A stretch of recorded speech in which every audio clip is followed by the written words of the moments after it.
If you've ever lain in the dark and whispered, "Would anyone even care if I disappeared from this world?" then you'll understand me. My name is Clara Winslow, and this is not a story about death.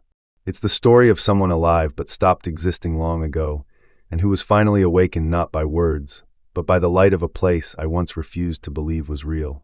The only question that echoed through the course of my life was this: if there is a God, why would he let me suffer so much? I grew up in a quiet home, not peaceful, just silent, because too many things could never be said out loud. A father who was more ghost than man. A mother drowning in fear and suffocating expectations. I learned to be good very young. I learned how to smile while my heart quietly cracked apart. I was never taught how to love myself, only how to be quiet, how to endure, how not to trouble the world. The one lesson that stuck with me from childhood was this: if you're not perfect, you're not worthy of love. By the time I became an adult, I was working as an energy healer. Ironically, my job was to help others heal, even though I couldn't heal myself. Every piece of advice I offered echoed back inside me like a hollow prayer. Who am I talking to, me client, or the part of me pretending to be okay? I touched too many of other people's wounds while my own went ignored and infected. I lived as if doing the right thing, being good, would somehow make the universe forgive me for ever having wanted to die. And then it happened. Not by choice, not by a final act, but by accident. It was a late afternoon in 2011. The bus lost control. My head hit the windshield. Blood spilled out like a deep red dream. And in that moment, I heard myself whisper, finally, I can rest. But I was wrong. I wasn't resting. I was being called back. Can you believe that sometimes death doesn't come to take your life, but to return a question you forgot long ago? The question, why am I here? I thought I would disappear. But instead, I saw myself floating above my body. And for the first time, I wasn't afraid. What was waiting for me on the other side? It wasn't death. It was an invitation. The moment my body lay motionless beneath the shattered glass, something slipped free. It wasn't an explosion. It wasn't a beam of light. It was a feeling of absolute release, as if someone had quietly unfastened the last thread that tethered me to the physical world. I wasn't pulled away. I slipped out of myself, like shedding a tight garment, like stepping out of a shell that no longer fit who I was. I floated upward. No wings. No blinding light. Just a weightlessness like a leaf letting go of its branch. And when I looked down, I saw myself. A woman with a pale face, eyes half open, blood slowly tracing a path down her forehead. But what made me tremble wasn't the image. It was what I felt toward it. I didn't panic. I felt compassion. I had never loved myself the way I did in that moment. I wept not with tears, but with a kind of invisible breaking open. All those years I told myself, you're not enough. You don't deserve love. You're just a disappointment. Those voices dissolved like ash in the wind. I saw a woman who had spent her life trying so hard, and never once feeling fully loved. And I whispered not with sound, but with a pure, quiet knowing, Clara, you've carried this for too long. I floated through a space with no ceiling, no floor, no gravity. Only feeling. The space wasn't black like night. It was a black that had a soul. A silence that wasn't frightening, it was gentle, like a soft blanket wrapping around me. I didn't know where I was, but I knew something with absolute clarity. I had never known peace like this before.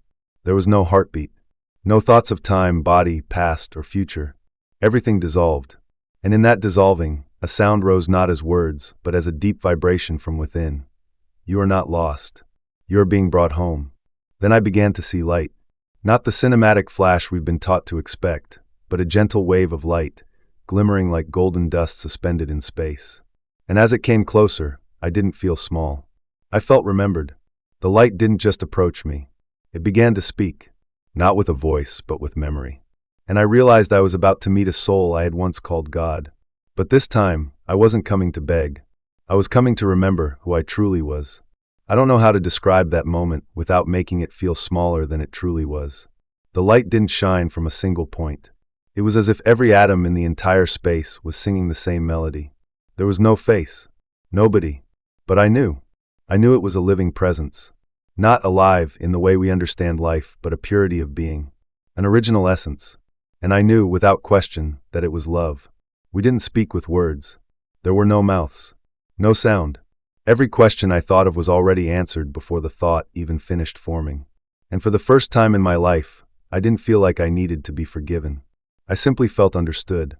There was no judgment, no right or wrong, only truth, raw and gentle, and it made me weep. Not out of shame, but out of relief. My life passed before me not as a slideshow, not as a movie on a screen, but as a living stream of awareness. And it wasn't just about seeing what I had done, it was about feeling it. I felt the pain of those I had hurt. I felt the ache of loneliness in the parts of myself I had ignored. I felt the tiny moments of kindness I had offered a hug, a soft glance, a quiet word to a stranger, and they glowed. Glowed. The moments I had once considered insignificant were now brighter than anything else I had ever done. And then the light shared something with me, something so clear, so undeniable, it became part of me. You did not come to earth to be perfect. You came to love, to remember, and to return to yourself. I didn't hear those words. I became them. The sensation was like every part of me opening like a flower that had stayed closed for decades, finally blooming because it had found the sun. And when I asked with nothing but a thought, "Am I worthy?" the light pulsed gently like it was smiling. And I understood. We never lose our worth. No matter how far we wander. No matter how many times we self-destruct. I wasn't judged. I was embraced. With a kind of embrace that had no arms, no borders, and yet was more real than anything I had ever felt. And I knew every wound I had carried wasn't meant to destroy me. It was meant to bring me home. As the light continued to surround me, I began to realize I was not being judged. I was being illuminated from within. Every hidden thought, every emotional scar I had tried to forget. Every time I said, "I'm fine," my heart was silently crying for help. It all rose to the surface. Not to shame me, but to help me understand myself from a deeper, more compassionate view. I saw it clearly. Most of the pain I had carried throughout my life hadn't come from what others did to me, but from what I believed I deserved. For years, I had locked my soul inside a box built from guilt, from pressure, from the false belief that suffering was the price I had to pay to be loved. And then, the light whispered not in words, but as a knowing that sank into every part of me. "Clara, you do not need to suffer to prove your worth. You did not come here to be loved. You came to remember that you are love itself." I saw the people from my life appear before me like puzzle pieces. Some had hurt me, some I had hurt, and yet, to my surprise, I felt no resentment. No shame, only connection. Each person seemed to be playing a role in a grand story, one that we had all written together before we ever arrived on Earth. I realized that even those who had broken my heart were helping fulfill a sacred soul promise. I began to understand what purpose truly meant. It wasn't something grand. It wasn't about becoming someone important or saving the world. The purpose was about returning to my true self. It was about living authentically, about loving without condition, even when no one returns that love, about forgiving even when the wound is still healing, about choosing light even while standing in the dark. And as I remembered the moments when I had done small things but from a place of love, holding a friend who was hurting, forgiving my mother through tears, or simply saying, "I understand," instead of "I'm right," the light around me began to glow more brightly, as if amplified. I didn't know where I was in the universe, but I knew one thing with certainty. Every act of love, no matter how small, echoes through the deepest layers of the soul. I asked the being of light, if everything has a reason, then why did I have to suffer so much? And the answer didn't come as a proclamation. It came as an image of a lotus blooming from thick, black mud. Beautiful not despite the darkness, but because of it. I, Clara Winslow, once believed I was a flaw in someone else's story, a crack in the design of life. But now I know, it is through the cracks that light gets in. I thought I had understood, but the light wasn't finished with me yet. It whispered, "There is still something you haven't remembered. Where you truly began was not on Earth." And then the space around me began to move, rippling like the surface of a lake, and I was drawn into a realm that was no longer human. I used to think memory lived only in the brain, bound to the past and the story of humanity. But as the light carried me beyond the layers of awareness, I realized the soul has its memory. And what I was about to witness did not belong to Earth. It did not belong to human history. It belonged to another dimension entirely, a realm where I once existed, not as Clara Winslow, but as a being of pure feeling, pure connection, pure light. I didn't arrive there by taking steps. I arrived by intention. The space around me became fluid like water, but not Earth's water. It shimmered with a translucent turquoise glow, gently radiant like early morning mist, surrounding me with an overwhelming sense of understanding. There were no borders, no fixed forms. Only streams of energy flow between souls, blending and moving like the breath of the universe itself. And then I saw myself with no hair, no human outline, yet still unmistakably me. A higher version of me. Wiser, freer, unburdened by flesh. I wasn't seeing with my eyes, but sensing with the entirety of my soul. I had lived here before. In this world, every living essence communicated through frequency, not with words, but with resonant waves of intention. We didn't say, "I love you." We became that love. There were no jobs, no achievements, no fear of being left behind. Every soul knew it was connected, wanted, and embraced. No one had to prove anything. And in that moment, I understood. The loneliness humans carry isn't because we're unloved. It's because we've forgotten how to recognize that we already belong. I was guided to an area where the light vibrated more intensely, like the heart of that liquid world. And there, I was shown an image of Clara Winslow on Earth. Small, lonely, wounded. And a voice rose from within me, not from outside, but from the deepest center of who I am. This is part of you, a fragment waiting to be embraced. I saw it with absolute clarity. I had willingly left that world of light to become Clara. I wasn't forced. I wasn't cast out. I chose a limitation. Ich chose fortgefühlen. I chose struggle, so I could learn how to love myself even when I no longer remembered who I truly was. And then, I was gently reminded of my soul's mission, to carry the light within, even while living amid darkness. Not to convert others, not to heal the whole world, but simply to become a point of light for someone lost, by being fully, truthfully, and unapologetically myself. That space I was brought into didn't resemble any planet humanity has ever discovered. It didn't exist in the physical sense, because time there wasn't linear. Past, present, and future existed like overlapping waves, flowing in and out of each other. I didn't see them, I became them, vibrating through the full spectrum of my soul's experiences. Every emotion I had ever felt on Earth, every heartbreak, every hope, rose around me like spirals of light. And the most astonishing part was that none of it was judged. It was honored.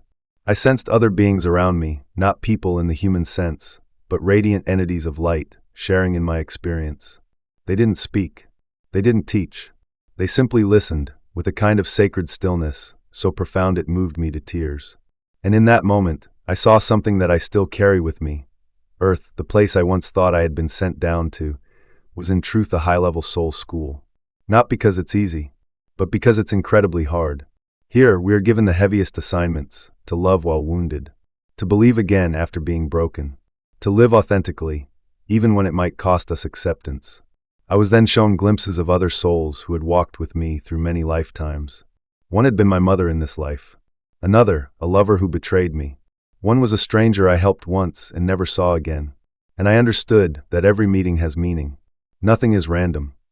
Even those who hurt me were helping me remember the very lessons I once vowed to learn. No one owed me anything. They were all simply playing the roles we had agreed upon long before we were ever born. The most powerful memory was the memory of who I was before I became Clara. I saw myself as a stream of endless light, flowing across hundreds of lifetimes, through dozens of dimensions. I had been a man. I had been a woman. I had lived in worlds where there were no words, only color and vibration. I had been a healer, a warrior, a wanderer. And now, I was a soul learning how to remember. I was reminded of a sacred truth that every soul knows before choosing to incarnate. Once you enter Earth, you will forget, and you will have to remember not with the mind, but with the heart. We, the volunteers, didn't come to prove anything. We came to learn how to love in the dark. And if we succeed, the light within us will shine brighter than any light that could ever come from outside. At last, the being of light, the one I had once called God, spoke to me in a frequency so tender, so full of both sorrow and love, that it brought a stillness to everything. Clara, you have never been separate from me. You only needed to forget, so that you could learn this truth again through your journey. And in that moment, I felt something I had never felt before. The pain of Clara's life was no longer a burden. It became an honor. Because only through that fragile, limited human body could I learn the one lesson that cannot be taught with words. Love does not come from conditions. Love is what we are. Then came the choice one no one else could make for me. Remain in this place of endless light, or return to the body, with all its limits and shadows. And I knew if I chose to return, I would forget everything. I would doubt it again. I would hurt. I would cry alone.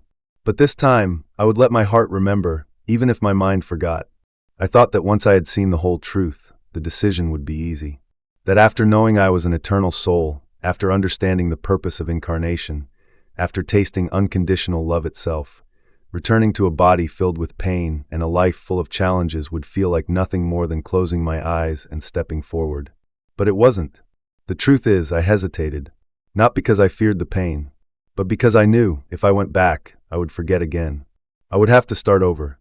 There would be days when I'd once again feel like I was nothing. I would no longer remember the clarity I held in this perfect moment. I thought maybe I should stay.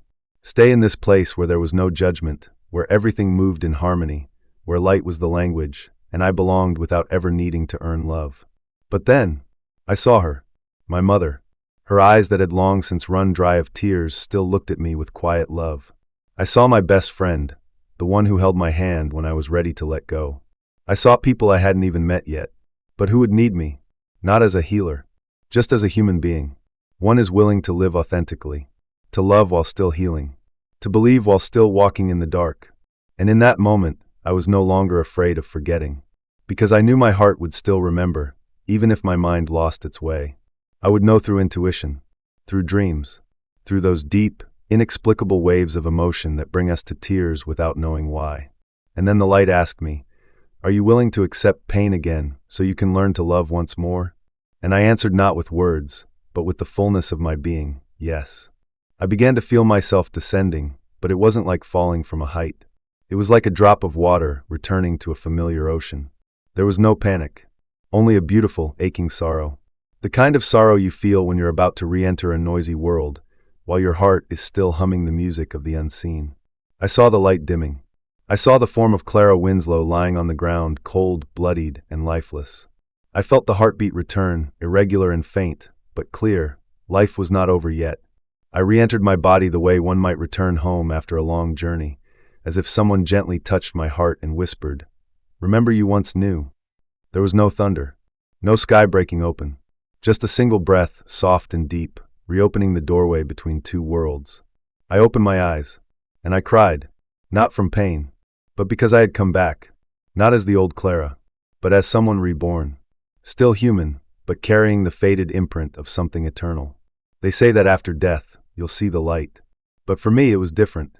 After returning from death, I began to find the light in the smallest moments of life. And the very first thing I wanted to do was live again. But this time with awareness.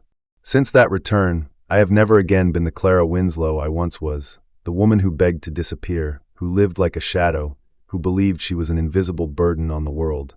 I'm still a healer. I still live in the same old, worn-down apartment. But something inside me has changed forever.